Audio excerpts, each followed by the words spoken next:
Hey everybody, I am Tara Hansen. I have been involved and volunteered with Camp SOAR for 17 years, since I was 15 years old. It's a long time and I feel really old. And I am also a special ed teacher during the regular school year at Kirk School in Palatine, if anyone is familiar with that. I've been teaching for about 10 years. Mostly high school students with autism. I am a mom of two babies who you will meet in a few weeks at camp. Will is 2 and Hannah is 8 months. I am the wife of my awesome husband Dan, who's pictures over there, who you also may meet as he stops by to hang out with the kids at camp a little bit. We have been married for 4 years. And we live in Barrington, Illinois. We're both from Mount Prospect. We went to Hersey, which many counselors from Camp SOAR over the years have come from Hersey. And then I went on to study special ed at ISU and got my bachelor's from ISU. I have also worked in the vocational program at my school, so I did go to Northern for a few other classes on vocational training and how to better prepare our students for their life after they leave the school when they're 22.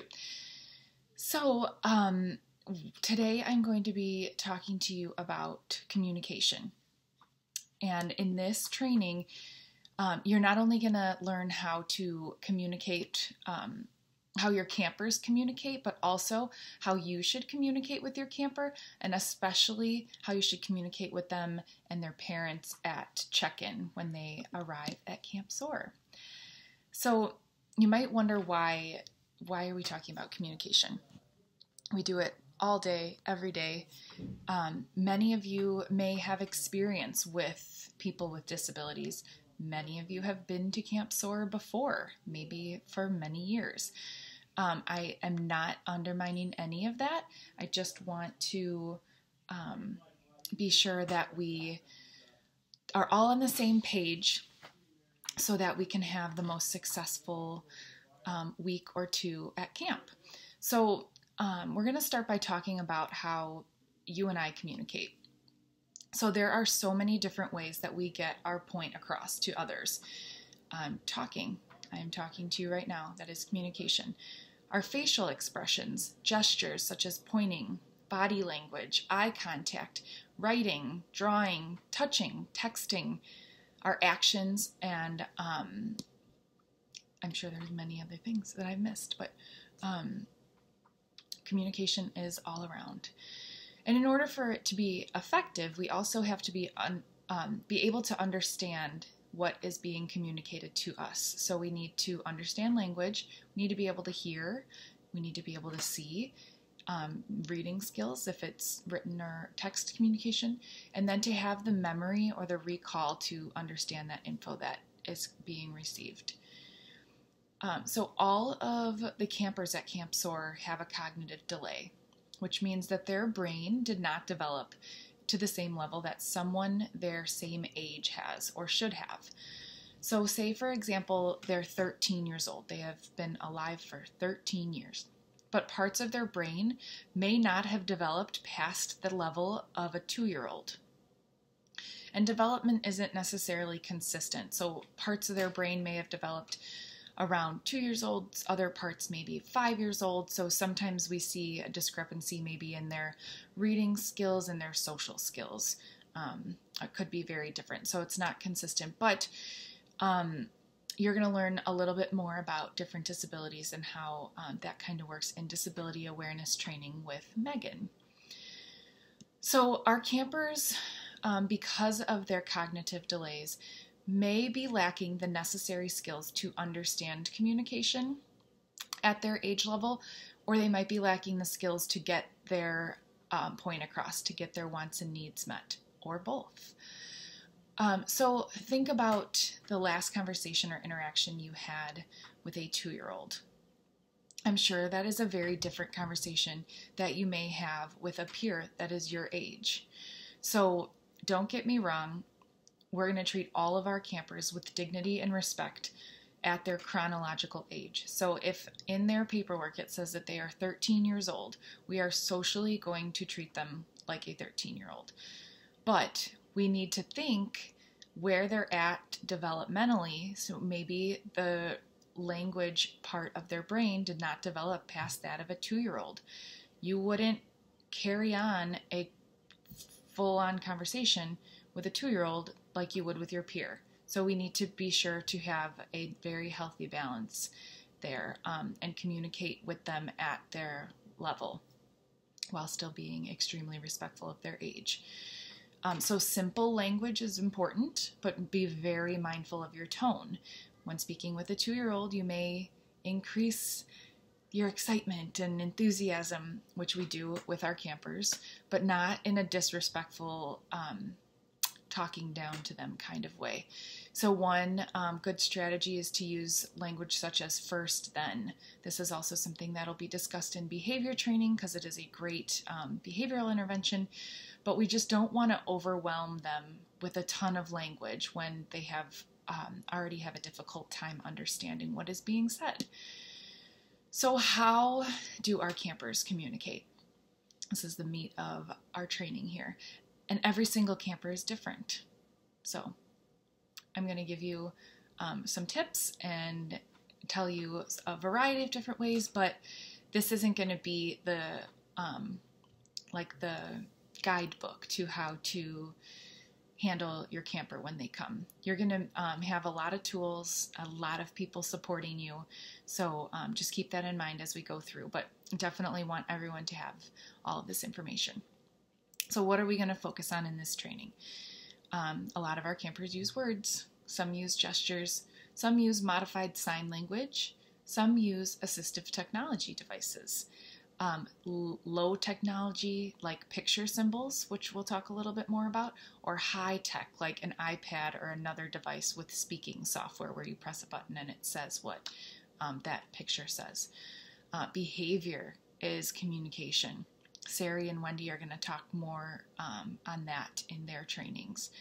And then all other forms of communication that we discussed at the beginning of this training, like eye contact, body language, just like anybody else. Our campers are people, just like anybody else, just like us. So words.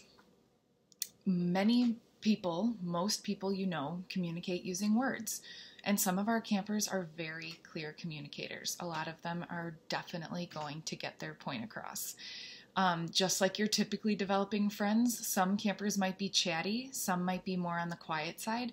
You're going to quickly find out what type of communicator your camper is when you meet them, or when you talk to other counselors who have maybe had them in the past or know them just from being at camp before. Some of our campers might have a really strong intent, like they know what they want, but they may be hard to understand. And again, you'll get tips from other counselors, from their file, and then definitely when you meet them and their family at check-in. And then some of our campers don't use words to communicate, and there's a little bit more on that later. Gestures. So our campers who can talk and those who cannot will use gestures or body language to communicate. So we need to try our best to listen to the camper even when they're not saying anything. So pointing might mean, I want to go over there, or it might mean they want you to notice something that they see. We have to listen even though they're not saying any words to figure out what they're trying to say. Folded arms and sulking might mean I'm bored. It might mean that they miss home. Turning away might mean that they don't want that, or it might mean that's not what I asked for.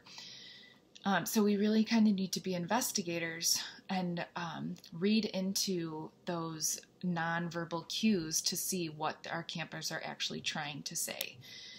And again, if you are brand new to camp or brand new to working with or being around people with disabilities, you have a lot of people to lean on. Your cabin leaders, cabin assistants, myself and Sari and Megan and Wendy and all of the other adults are here to help. And we can help you connect with your camper and help you understand exactly what they want and need so that they have a great weekend. So do you. It's very important. So sign language is another way that some of our campers communicate. It is not only for people who can't hear. It's often taught to individuals with autism or other disabilities that affect your ability to interpret verbal language. It could be a way to better understand what's being asked, or another way for them to communicate to you what they want or need when they can't find the words to say it. So some people with autism have a very hard time processing words being spoken to them. So many people with autism use picture symbols to communicate, to receive information, and to express wants and needs. Sign language is another way to help a person with autism understand what you're asking or telling them to do. So some commonly used signs, I'm going to show you very briefly, because if it says signs in your camper's application in the communication section, please let your cabin leader know, and then we'll work with you to be as prepared as possible to communicate with your camper. There are a lot of different resources. Campers usually come with their own version of sign. It's not necessarily what you might like Google or watch a YouTube video to see. So super quick, I'll show you more is a very common sign. Stop is helpful when maybe campers going somewhere they're not supposed to be. Wait is another one. So just a good visual. And bathroom is the letter T, and you shake your hand. Also, yes, a quick knock with your hand, and no is 2 fingers down to your thumb. So again, if it mentions sign language in your camper's application, your cabin leader will work with you so you could be the most prepared to support your camper that way. Assistive technology is another common way to help individuals with disabilities communicate. It is very individualized, and it should be written in their application and brought with to camp if they have some sort of device that helps them communicate.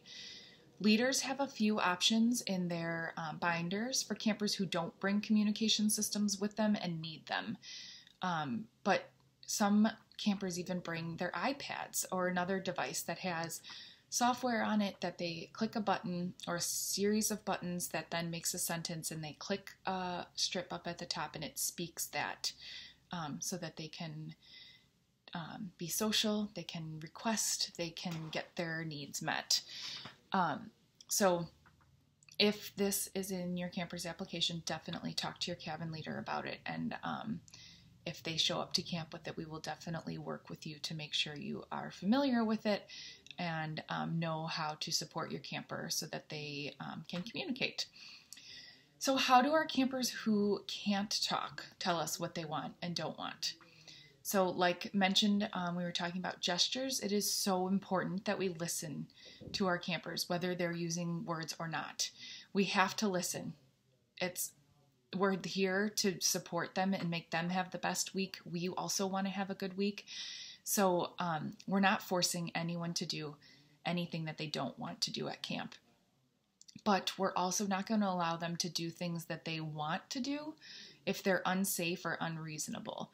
So we definitely need you to use good judgment. And whenever you're in doubt, even just a little bit, ask your cabin leader. So some of our campers who can't talk might express no a certain way by pulling away, maybe pushing an item or a person. They might start to look agitated, like they are going to explode. And more on that in behavior training with Sari and Wendy. Expressing yes. They might shake their head. They might smile. They might reach for something or head towards an item or activity they want. So like I said it when we were talking about gestures, we're listening even though they're not saying anything. They're not saying no. They're going like that. We have to listen to that as no. So whether or not the camper ends up being allowed to do what they wanted or allowed to escape what they don't want it's very important to acknowledge their communication. So here's an example. Are you trying to say that you don't want to go to music today? And then wait. Don't repeat yourself. Wait for them to process. Think about it. And then attempt to encourage them in positive ways. Use their peers. Like, ooh, I think you're trying to say you don't want to go to music. It doesn't look like you are ready to go that way. But, ooh, look at Katie's going. Oh, Katie is your roommate, your buddy. Let's go. Let's go see what Katie's going to do at music. Offer a different activity if that doesn't work. But again, wait for processing. Like, I know you really are into your coloring book right now. What if we bring your coloring book up to music and we can do that there? So there's going to be much more on this in behavior training, because now we're saying that this camper didn't want to go to where they were supposed to be. But how did they communicate that? They maybe dug their heels in, literally, in the gravel and were not going to go. And you were skipping along all the way until then, and then they were like, nope. So then you acknowledge that. You were like, ooh, are you trying to say you don't want to go to music? And then you're waiting. And then you're going to offer them some positive supports to get there. And then if that doesn't work, then try to encourage them to do a different activity in that same area. But always let them know that you heard them and that you're trying your best to understand what they want and need. Another way to communicate with our campers who don't use words to communicate is to give choices. So picture symbols. I had mentioned cabin leaders have some resources for you if your camper doesn't come with a communication system that works for them. Using pictures helps. One hand or the other. Did you want to play the guitar today, or did you want to play the maracas today? One hand or the other is acting as your choices. If you have the actual items, here's the guitar. Do you want to play the guitar? Do you want to play the maracas? You're giving them choices with the actual objects. That was a lot on campers who can't talk. Tell us what they want still, so we are listening. Never, ever, ever assume that if your camper cannot talk, that they don't hear you and that they don't understand you. We are always assuming that our campers understand exactly what we're saying and how we are saying it. That is very, very, very important. If you remember anything from this training, please let that be it. Along those same lines, don't ever talk about your camper in front of them unless they are included in the conversation, and it is respectful, of course. So even if what you're saying is a good thing, if you're problem solving an issue with another counselor, cabin assistant, or your cabin leader, have the camper help you come up with a solution.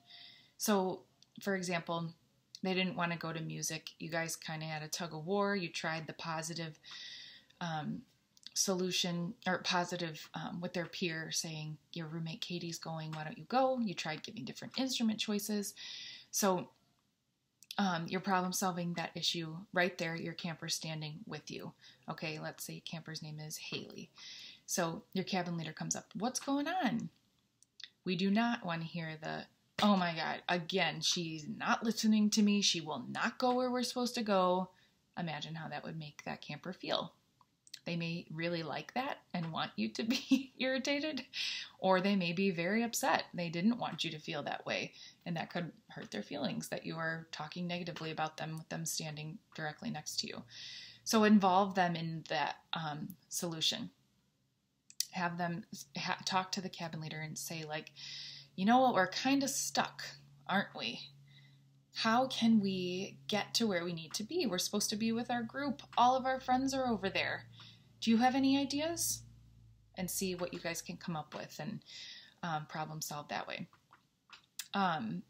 Always talk to your camper and about your camper, even at free time, as if you're talking to their sibling, because you very well might be.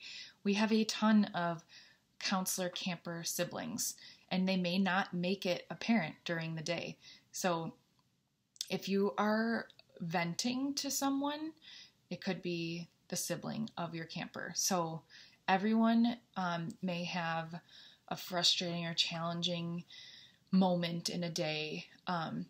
So definitely discuss that with your cabin leader. Try to be proactive in that and come up with solutions instead of just letting it fester and get cranky. We're going to be all together for a week almost overnight. So 24/7 in close quarters sometimes. So it's understandable that frustration may arise, but definitely use your good communication skills and try to problem solve those things before they become too big to handle.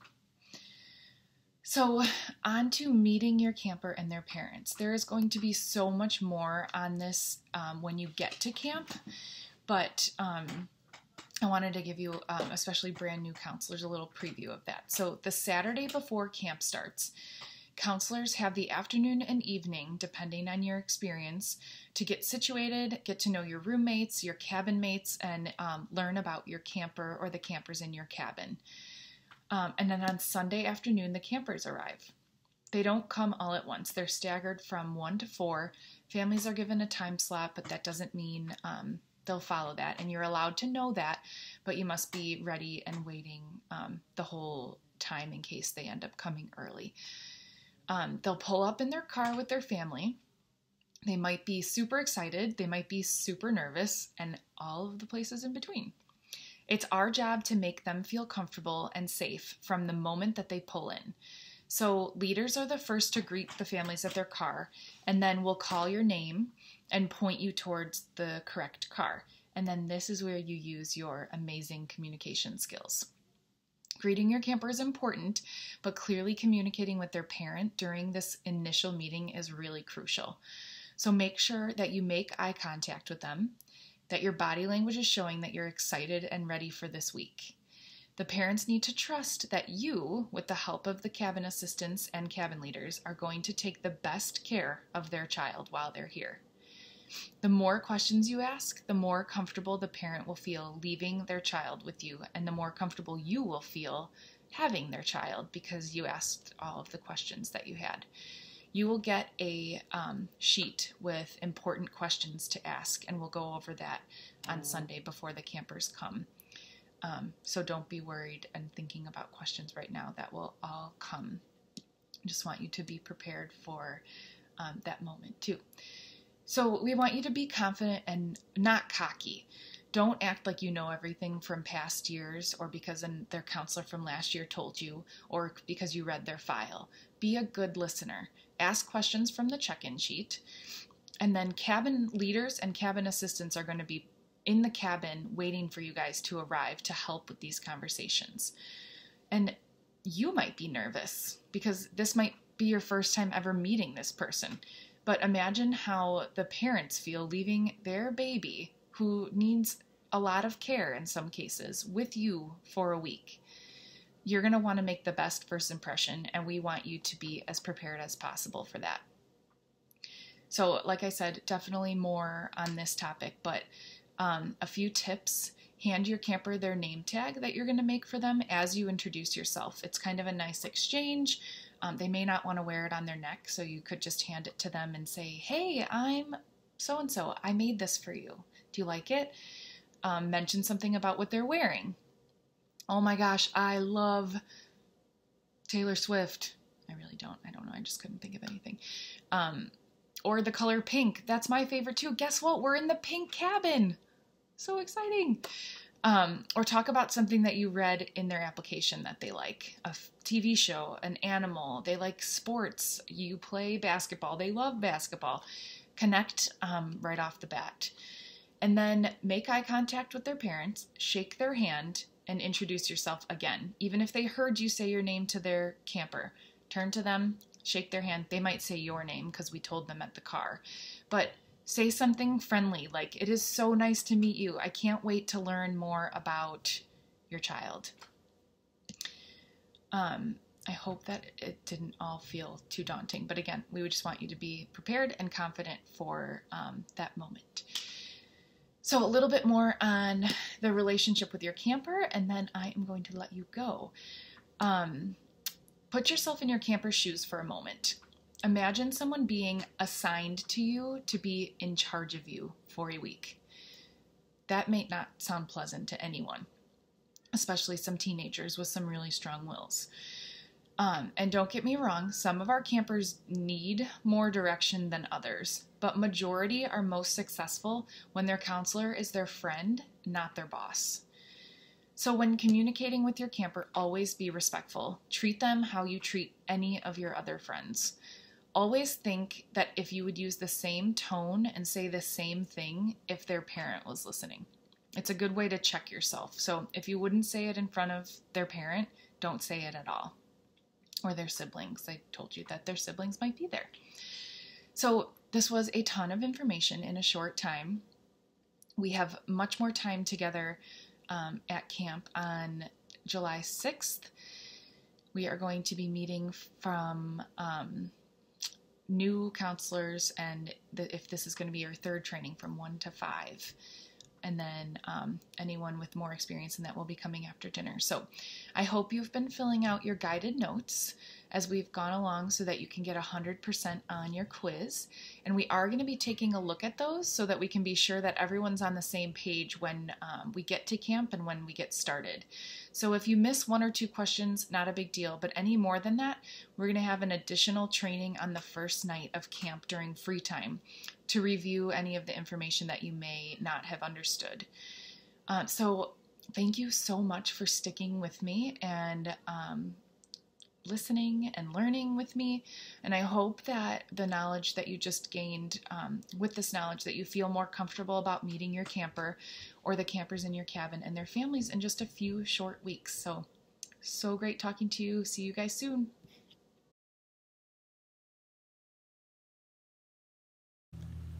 Hi everyone. So in this video, we are going to focus on everything that we consider behavior. We're going to talk about the behaviors we want to see from the campers, or replacement behaviors, and we're going to talk about the behaviors we want to redirect, or what we consider maladaptive behaviors. So a little bit about me. My name is Sari. This is my 15th year at Camp SOAR. I'm the activities coordinator. I have been a board certified behavior analyst, which is a BCBA, for the past 5 years, and I work in a therapeutic day school for children with autism. Some of my campers are actually the students at my school.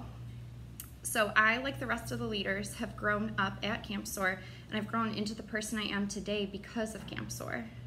If you ever want to ask us questions, talk about career paths, things that you're thinking for college or after college and grad school, please let us know. A lot of the leaders have gone through that process. So let's begin and talk about what is behavior. So true or false, all behavior is communication.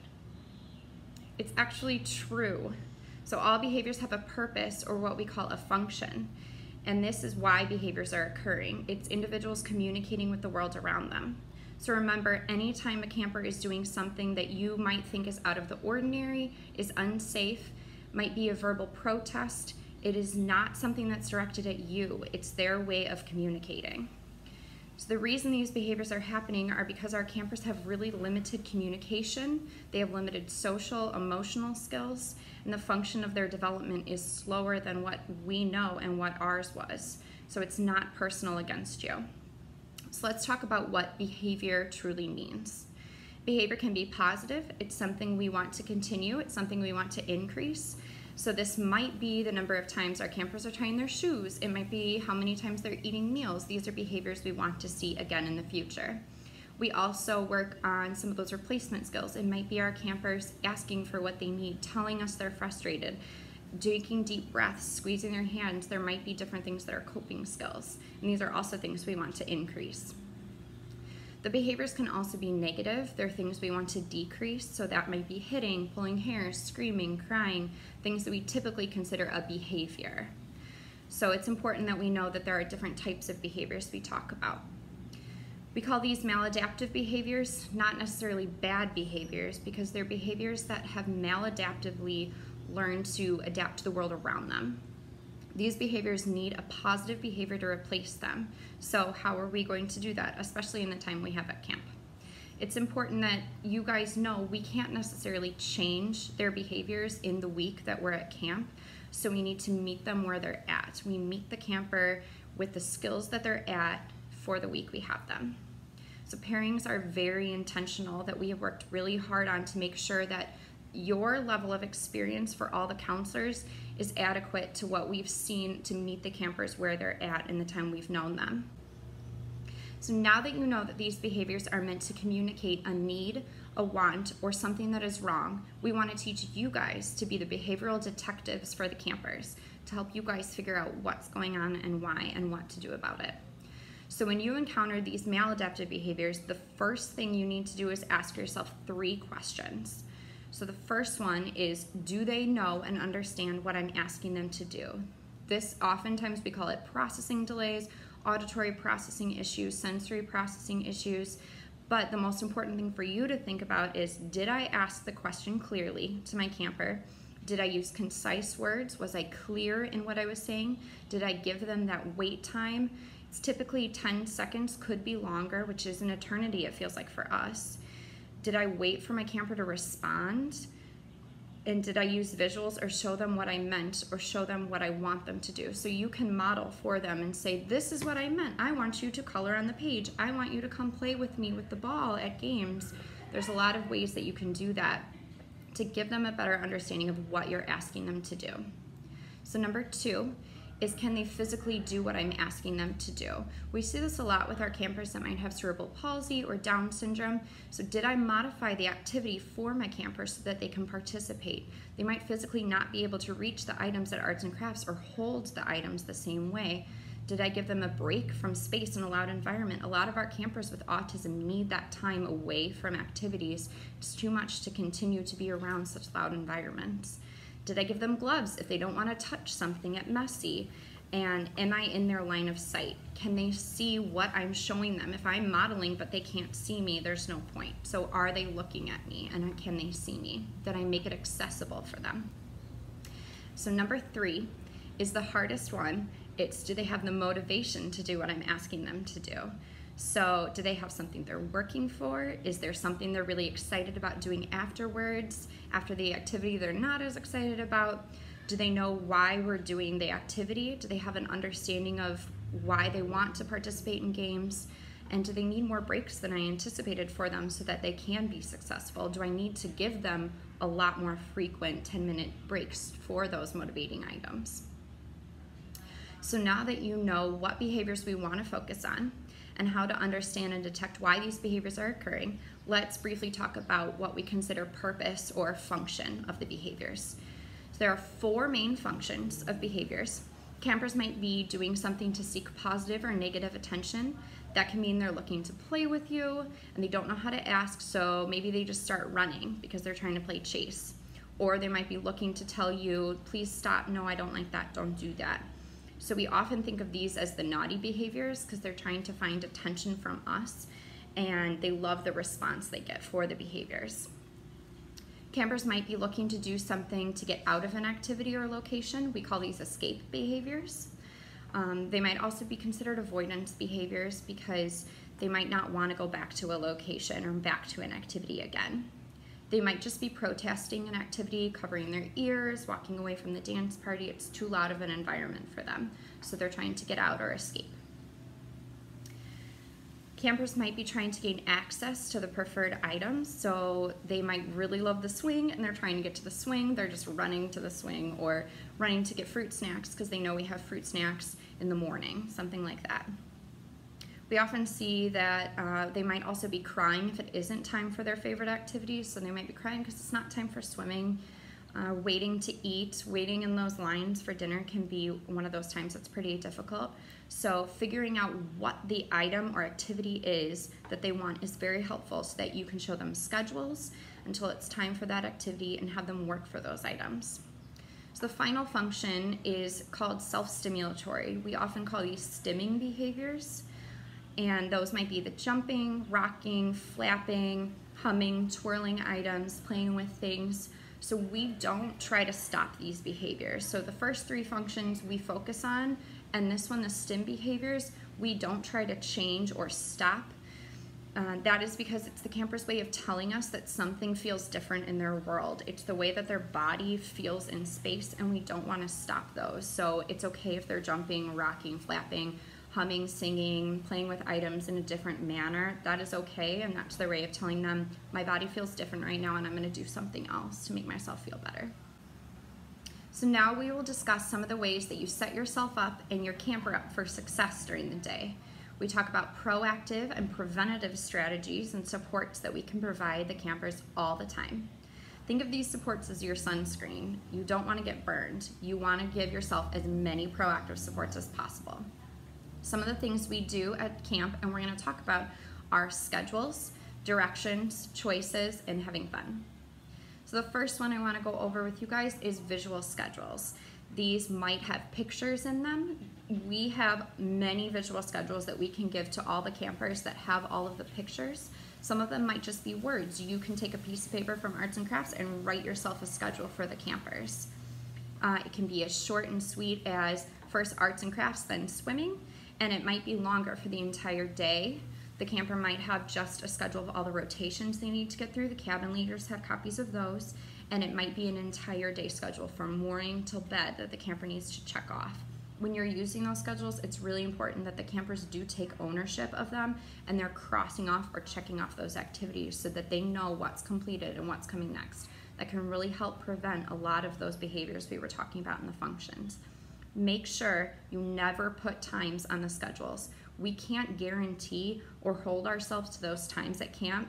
So for an example, if they think the dance party's starting at 7 and it's 7:08, you might end up in a situation where your camper is really frustrated and upset because you put 7 o'clock for the dance party, but we're just not ready for that activity yet. And it'll be coming soon, so it's much better for you to just put the names of the activities on there. The next one we'll go over is called a token system or token economy. So token systems will exchange completed activities for those physical items. So it might exchange earning 5 stars for access to the iPad, or you get 6 little coins, plastic coins, and then you get 10 minutes on the swing, something like that. Once all of the tokens are earned, the campers get to exchange all of those tokens for their highly preferred thing. So sometimes you'll space it out so that it's during rest time, they get access to their iPad from home, something like that, or you need it shorter and you need it every single activity they're completing.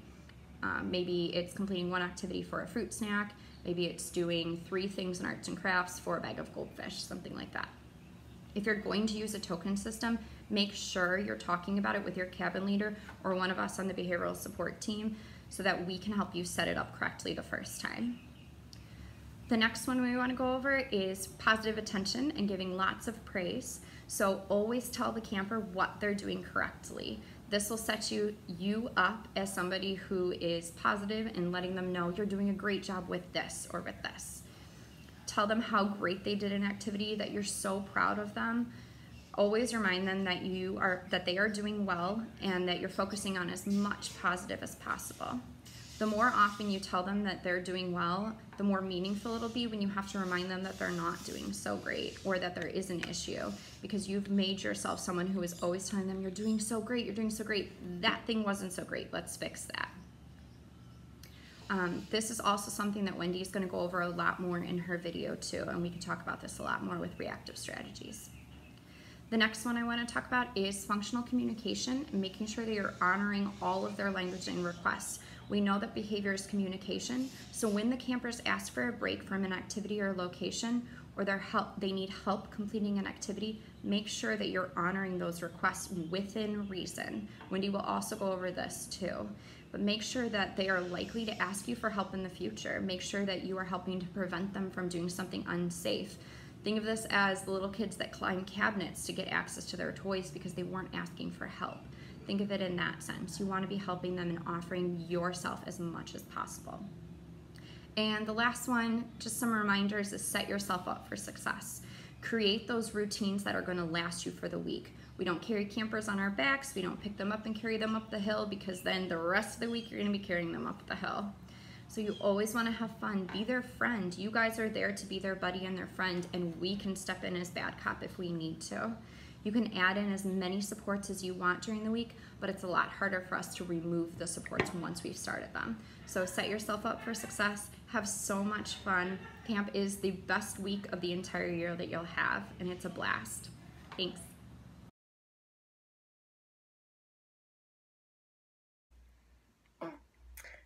This is part 2 of the behavior training where you will learn more about the reactive strategies if the preventative strategies that Sari talked about didn't work or your camper has a challenging behavior. Remember that we want to use as many preventative strategies first. But before we get into that, I wanted to give you a little information about me. So my name is Wendy. This is my 18th summer of camp. I missed last summer because I was in grad school. I live in Wenatchee, Washington. I went to Gonzaga for my undergrad and got my degree in special ed, and I am finishing up my master's. I'm actually going to graduate this upcoming weekend from the University of Washington to become a BCBA, and I'm currently a behavior specialist for a school district. And I just had my first baby, which you guys can see in here. This is Mr. Parker. You will see him at camp. I'm sorry if he is grunting and making noises during this, and sorry that I have to move. Okay, but we're going to get into our reactive strategies. So, how to respond to a behavior after it occurs and preventative strategies that haven't worked is what we're going to start with. So first and foremost, make sure that you ask the families at camp for coping strategies that they use at home and start with those. So at check-in, make sure that you're asking the families what they use at home and ask them what happens if he or she gets upset and is having a tough time. Instead of asking them, do they have challenging behaviors, ask them what to do when they have them so that you'll get some answer, because some families might say no and then they end up having challenging behaviors and you didn't get the information that you needed. So some other strategies for you to use are to give them time and space. So ask them if they want some time to calm down or some time to talk to somebody else. They might be tired of seeing you, the same person, all week, and they might just want a different face because you'll spend a lot of time with your campers. Another strategy would be to ask them how you can help and validate their feelings. So some things you could say is, what can I do for you? How can I make it better? I understand you're upset. And then just that can help them to calm down by showing some empathy. Another strategy would be allow them some control and honor their request within reason. So an example of that would be giving them 7 desserts at camp. Probably not a request within reason, but if they ask for 1 extra brownie, they're at camp. It's okay, as long as there's no dietary restrictions. But you want to try to avoid the power struggles, and if they ask for something politely and it's reasonable, you could say yes instead of getting into a power struggle.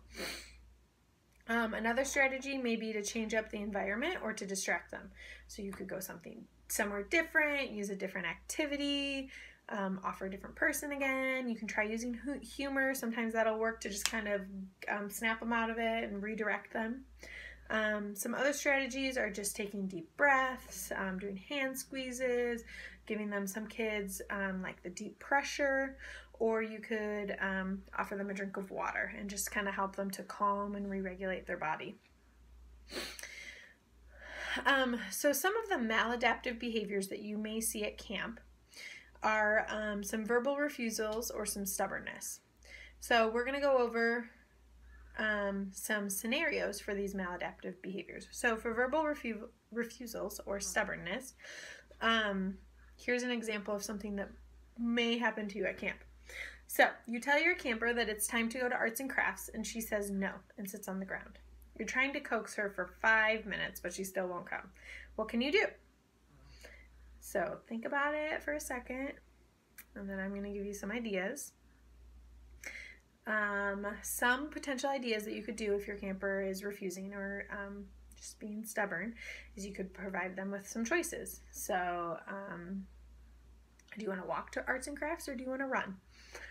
Something as simple as that sometimes works, not all the time. You could come up with a solution together. So you could make a deal. 5 minutes of the arts and crafts project, and then you can read this book that I know you really love. You could try using first then, so you could show them the schedule and find something that she's really looking forward to and tell her first arts and crafts and then swimming. Swimming is usually a big ticket item, so we can usually use that a lot to get campers to do other activities first. But you definitely want to avoid power struggles. So set clear limits, but be flexible within reason. So these are our boundaries. These are the things we got to do, but I can be flexible within those boundaries. Another maladaptive behavior that you might see is crying or screaming. So a scenario for that might happen is it's the first night of camp and you've been trying to put your camper to bed, but he's been crying and screaming for the past 20 minutes. What can you do? So think about that. So there's a good chance that your camper is homesick or not comfortable with the new routine, setting, or the people. That especially happens a lot for newer campers or some of our younger campers, or just to all of them on Sunday night. It's a tough night. So you could provide some empathy and understanding, validate their feelings like I said before, of just saying, I understand you're upset. I'm sorry. It is really hard to be away from home and not sleep in your own bed. Allow them space to vent with dignity, especially if they're older. Take them somewhere private where they can cry it out and not be embarrassed in front of their friends or other counselors. And make sure that nothing's hurting them, especially if they're nonverbal and they don't have a lot of language and they can't tell you what's wrong. You really want to check them out and make sure that that everything is okay. And if you're not sure, if it seems like something might be hurting them, then, for sure get a cabin leader or, one of us leaders or somebody in charge to help you figure that out. Some other potentially challenging behaviors that you might see are self-stimulatory behaviors. So those are self-stimulatory behaviors are behaviors that a lot of our campers do that are just very repetitive, and they often do them to self-regulate. So examples of those might be rocking back and forth, spinning in circles, dumping objects and watching them. So a scenario you might see is you are at Messy and trying to participate, but all your camper wants to do is dump out the bins and watch the items fall to the ground. He's making a big mess and ruining it for the other campers since they don't have materials to engage with. What can you do? So, one thing is you want to find an appropriate way to meet his sensory needs. So, an example of that might be dumping a closed water bottle with glitter in it, and he can watch the things fall that way, which is more appropriate than dumping out all the bins. You could also give your camper an appropriate time and space to engage in the self-stimulatory activity. So, you can dump out this right here, but only this. This is the only bin you can dump out. Not all these other bins, because other campers need to play with those. Or you can do all the rocking you want for the next 5 minutes, but then we have to stop and eat dinner. So putting some parameters around it. And self-stimulatory behaviors are only really a problem if they interfere with their daily living skills and activities. Otherwise, you really don't have to intervene on them at camp. If they're not hurting anything, if they're not a problem, then don't even worry about them. Another behavior you might see are runners. So you want to figure out why they're running. Is it to get attention? Is it to leave an activity? Is it to get to a new activity? And you want to give them some communication as to what they want. So if they're trying to leave, maybe they could ask for a break. If they're trying to get to a new activity, you could teach them to ask for baseball or whatever it is that they want. If they're trying to get your attention, you could teach them to say, hey, pay attention to me, look at me, tap you on the arm. Just teach them some more appropriate way of communication. And if they do start running, you want to try to block their running and ask people around you to help block, especially if they're heading towards the lake. Shout towards someone and say, hey, block him. Make sure he doesn't go in the lake, obviously. So those are some of the maladaptive behaviors that you might see more on a regular basis. Some of the severe challenging behaviors that you see at camp, you may see some larger and more intense and longer tantrums. So if you're a new counselor, you don't have to worry about this being your camper because we do a really hard job and we try to pair up experienced counselors with more difficult campers. So you don't have to worry about that. And most of the maladaptive behaviors, not too much. But if you do see a larger tantrum, if you're the counselor, you want to provide the camper with dignity and support. You're going to want to ask for help from the behavior support team. You're going to definitely need to remain calm. Their anxiety will increase if yours does. And then just block the hits and kicks and move away. If you're not the counselor, but you're in the area, some things that you could do would be to clear all the other campers and counselors out of the area. Get help from the behavior support team, so find someone to help you as soon as you can if one of us isn't there. And ask how you can support and help, but don't just jump in. Sometimes that can make it worse. So for sure, ask the counselor first before you jump in, because they might have everything under control, even though it doesn't look like it. They might have it under control, and you don't want to ruin the good thing that they got kind of going. And never, ever, ever, ever go hands-on with a camper. This is what the behavior support team is for. This is what we are trained to do. So don't do that. Ask us, please. Okay, to wrap it up. So hopefully you have a better idea of some of the challenging behaviors that you may encounter at camp and how to deal with them. Like I said, we do our very best to pair the experienced campers or the experienced counselors with the more difficult campers, but there's sometimes surprise exceptions, surprise exceptions, but if you're new, probably don't have anything to worry about. So good luck on the quiz, and let us know if you have any questions or need any more clarification, and we are here to support you, and I look forward to seeing you guys at camp soon. Thanks. Hey everybody, welcome to Disability Awareness Training. My name is Megan O'Halloran. For those of you who might not recognize me, and for those of you who it's your first time volunteering at camp this summer, we're very excited to have you, and I look forward to getting to know each and every one of you. Just a little bit of background info about myself and my relationship to camp. So I've been coming to Camp SOAR for 11 summers. I started when I was a sophomore in high school, so it's been a while, and camp really has had a very big impact on my life with regards to choosing a career path in special education, and I am now pursuing my master's degree in applied behavior analysis, so that's very exciting as well. And camp is just the best 2 weeks of the summer, so for those of you who are just about to experience it coming up, I hope that it has the same impact on my life that it has to yours. I know you guys just heard from Tara on communication. Sari and Wendy talked to you guys about behavior, and you guessed it, at Disability Awareness Training we are going to talk about some common disabilities that you might encounter at Camp SOAR. Not all of them, but we are going to go over some of them. Under each disability category, we are also going to highlight common characteristics of that specific disability, and we are also going to go over helpful hints and ideas to keep in mind when interacting with your camper. I do want to make a special note and say that it's really important that this is just a brief overview and not an exhausted list of disabilities and common characteristics of each disability. We definitely do not want to set limitations on our campers based on anything that we talk about. This is just a brief overview, and each of our campers are unique, and we want to honor that and celebrate their uniqueness. The first disability we are going to talk about today is autism spectrum disorder, also seen as ASD.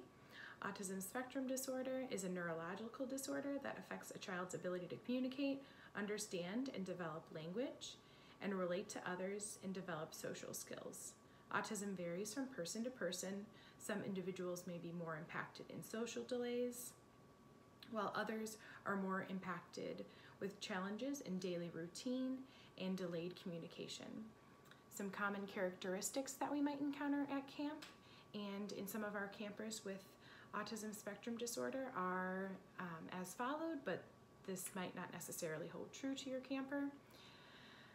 This could be communication delays or difficulties, difficulty with change in routine, structure, typical surroundings and activities of daily living, stereotypical or repetitive body movements, which could look like rocking back and forth or hand flapping, sensory processing delays, and yes, so after going over some common characteristics, we are now going to go over some helpful hints when interacting with some of our kiddos with autism.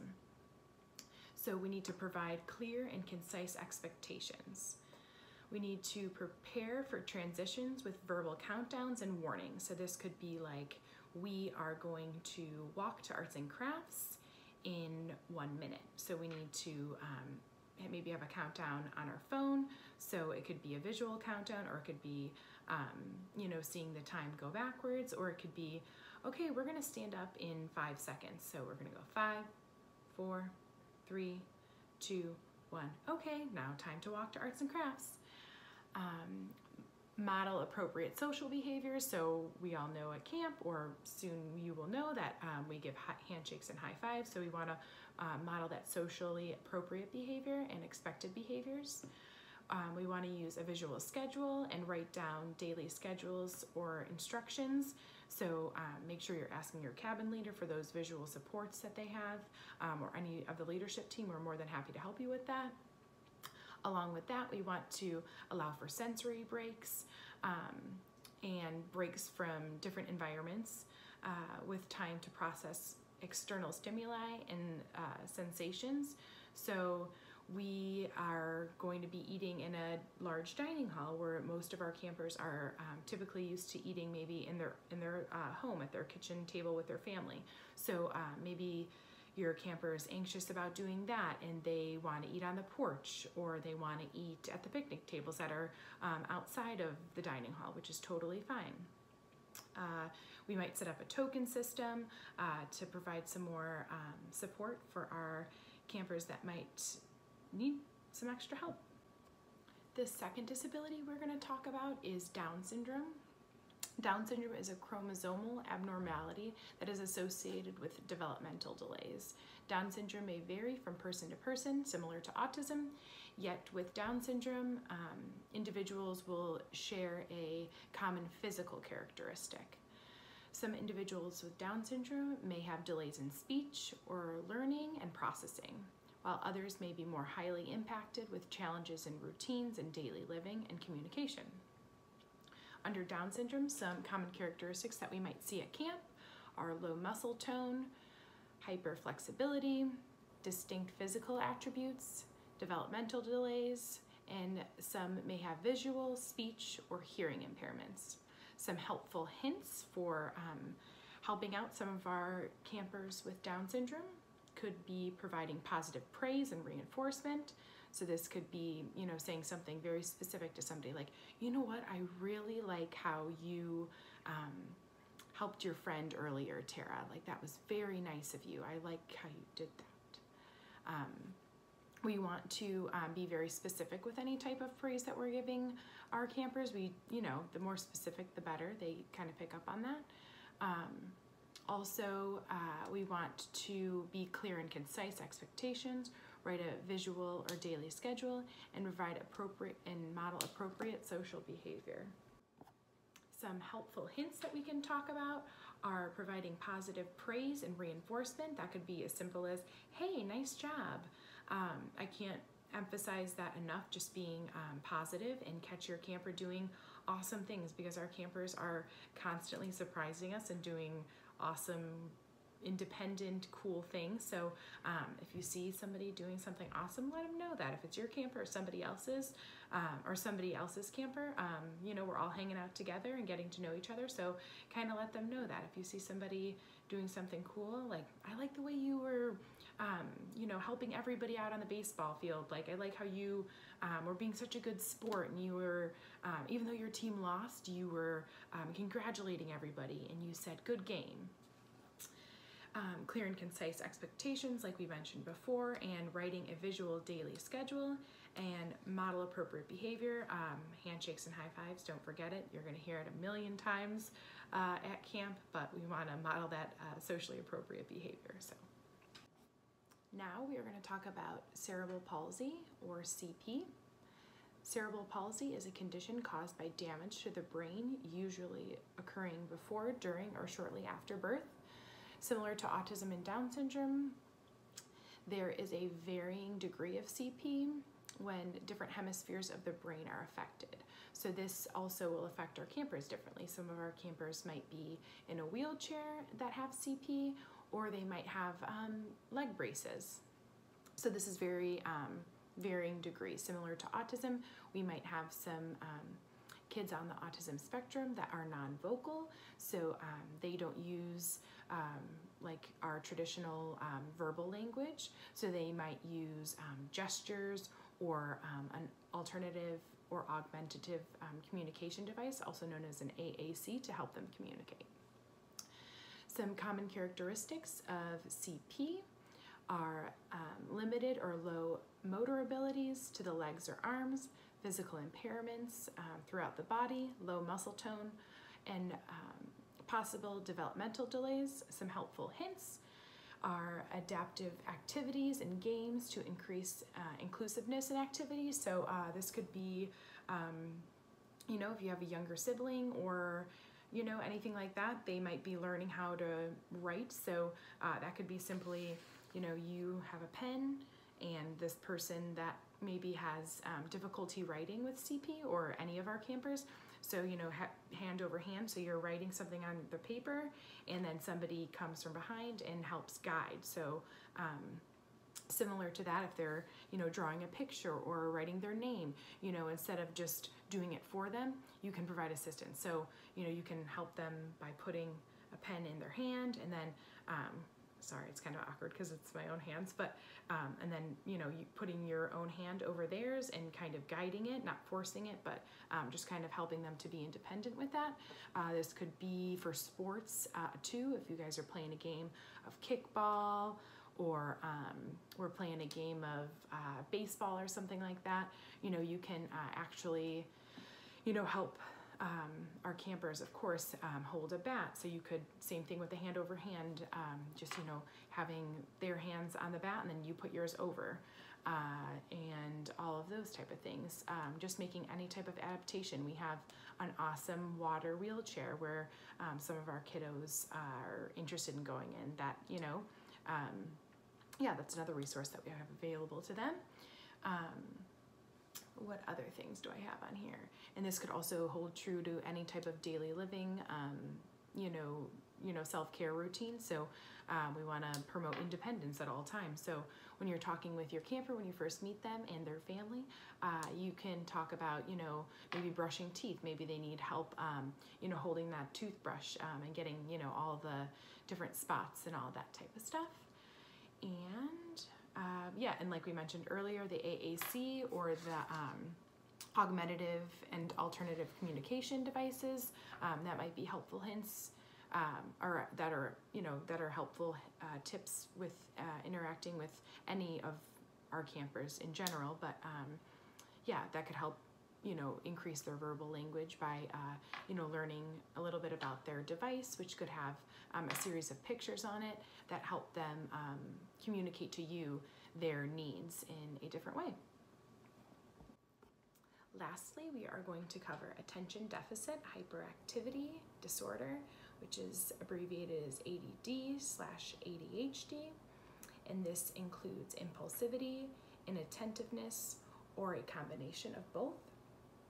Common characteristics of ADD and ADHD are difficulty attending, impulsivity, hyperactivity, and this can contribute to low self-esteem, problems maintaining friendships and relationships, and difficulties in school or work.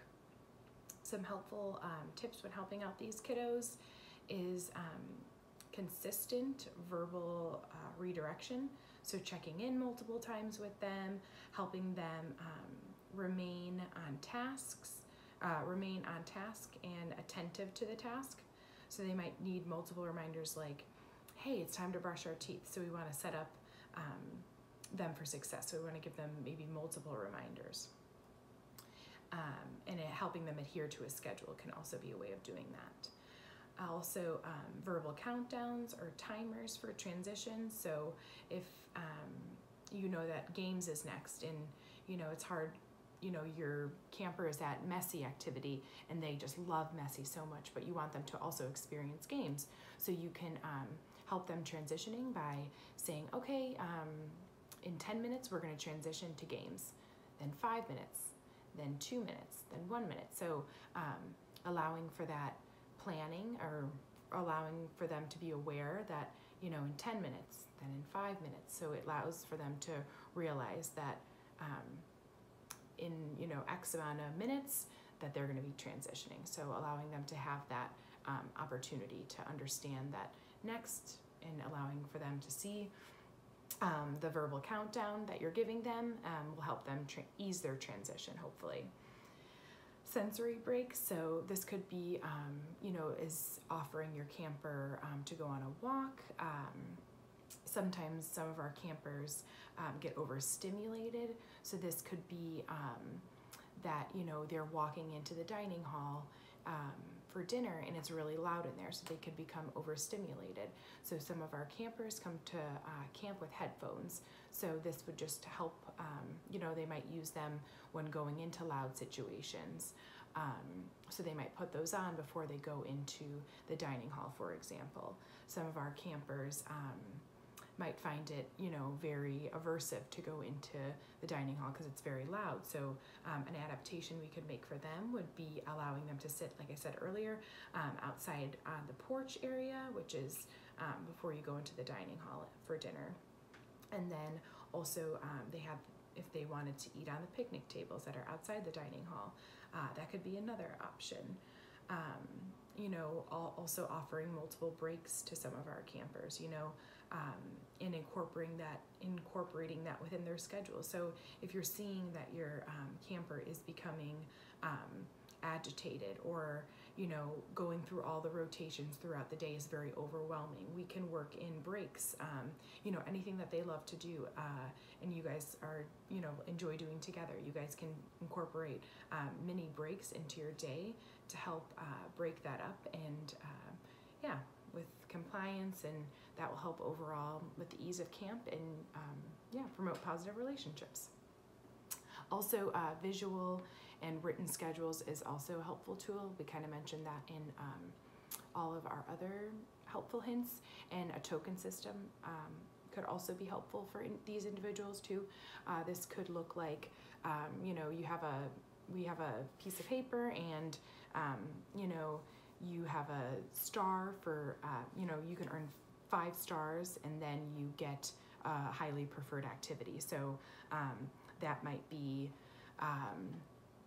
being able to, it could be anything that's preferred by your camper. So maybe they want to watch their favorite, or listen to their favorite song before bedtime. So you could say, okay, if we can, earn our 5 stars, then we can have access to your favorite song before bed, or whatever is, highly preferred by your camper. Going along with that, you want to make sure that you're talking to the leadership team, myself, all the cabin leaders, Sari and Wendy and Tara, and we could help implement this token system with your camper. If that's something that you feel like you need additional support with, we will help implement that. As we bring disability awareness training to a close, I hope you have a better understanding of some of the amazing abilities that our campers have to offer and bring to the table. All of our campers' disabilities make them who they are, and we want to celebrate this at camp. I also want to highlight the importance that many of our campers and their parents are the best resource that we can use into better understanding and educating us about their disabilities. So don't assume, make sure to ask first. Thanks, guys. See you at camp.